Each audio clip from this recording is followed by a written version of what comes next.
নারী আসতেছেন, ঠিক আছে, মহিলারা আসতেছেন, আমার মা জাতিরা আসতেছেন, এটা আমার নবীর দরবারেও যেতেন, গৌসে পাকের দরবারেও যেতেন, খাজা গরিম নামাজের দরবারেও যেতেন, এই দরবারেও আসতেছেন, বিভিন্ন দরবারেও আসতেছেন। এই দরবারে দেখলাম আমার মা বোনদের জন্য আলাদা রাস্তা রয়েছে, আলাদা প্যান্ডেল রয়েছে, আলাদা নামাজের জায়গা রয়েছে, আলাদা উজুখানার জায়গা রয়েছে, পুরুষের জন্য পুরুষদের আলাদা জায়গা রয়েছে, আলাদা আলাদাভাবে। নারী পুরুষের ওখানে আসতে পারছে না এবং পুরুষ নারীর ওখানে যেতে পারছে না। তার মধ্যে আমি দেখলাম এটাই হচ্ছে শরীয়তের পরিপূর্ণ পায়রবি দরবার।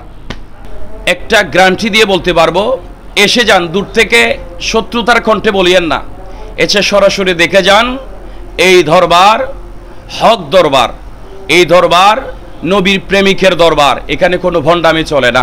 এই দরবারে যারা আসে নাই বা ইনারা বুঝতেছে না, বোঝার চেষ্টা করছে না, দূর থেকেই জানার চেষ্টা করছে, আমি ইনাদেরকে বলবো, যারা আটরশি দরবারকে ভণ্ড বলে, ইনাদেরকে বলবো, আমাদের সুন্নি ঘরানার ভাইদেরকে বলবো, আপনারা একবার আসুন, এসে দেখে যান।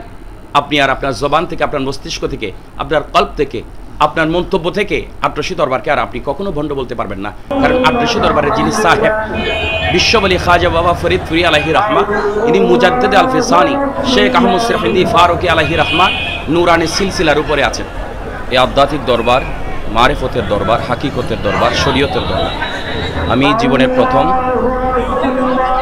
এই আটরশি দরবার তথা বিশ্ববলী খাজা বাবা ফরিদ ফুলি আলাইহি রহমান নুরানি দরবারে প্রথমবারই এসেছি। আলহামদুলিল্লাহ, এসে দেখলাম আলহামদুলিল্লাহ, এতক্ষণ ধরে চতুর্দিকে ঘুরে ঘুরে দেখলাম এই দরবারে, এটা হচ্ছে নবীর প্রেমিকের দরবার, আল রসুলের দরবার, আওলাদে রসুলের প্রেমিকের দরবার।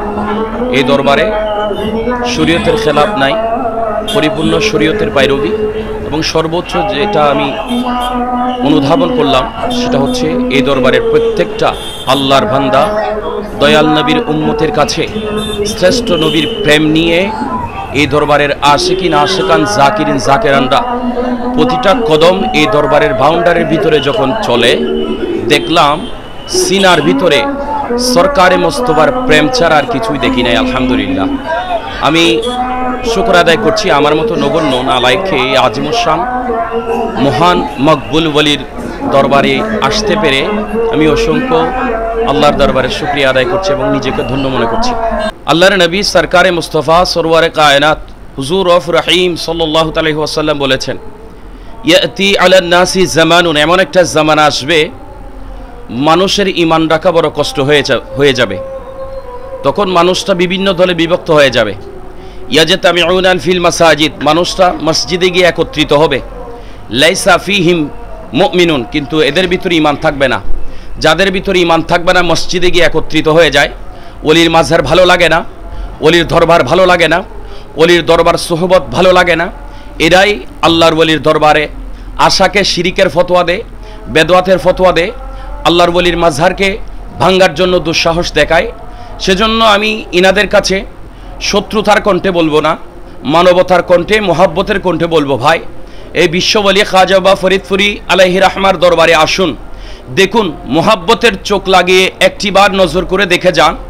এই বিশ্ববলী খাজা বাবা ফরিদ ফুরি আলাইহি রহমার দরবারে যখন আসবেন, আমি আপনাদেরকে নিশ্চিত একটা গ্যারান্টি দিয়ে বলতে পারবো, এসে যান, দূর থেকে শত্রুতার কণ্ঠে বলিয়েন না, এসে সরাসরি দেখে যান। এই দরবার হক দরবার, এই দরবার নবীর প্রেমিকের দরবার, এখানে কোনো ভণ্ডামি চলে না। সেজন্য যিনারা আল্লাহর ওলির দরবারকে বিভিন্ন রকমের কটূক্তি ভাষায় কথা বলে, দুঃসাহস দেখায় ভাঙ্গার জন্য, ওনাদের কাছে বলবো আল্লাহর ওলির দরবারে যাওয়া অবশ্যই জায়েজ, অবশ্যই আসা অসংখ্য ফজিলত রয়েছে। সেজন্য আসুন, এই দরবারে কোনো ভণ্ডামি চলে না, এই দরবারে শরীয়তের কোনো খেলাফ হয় না।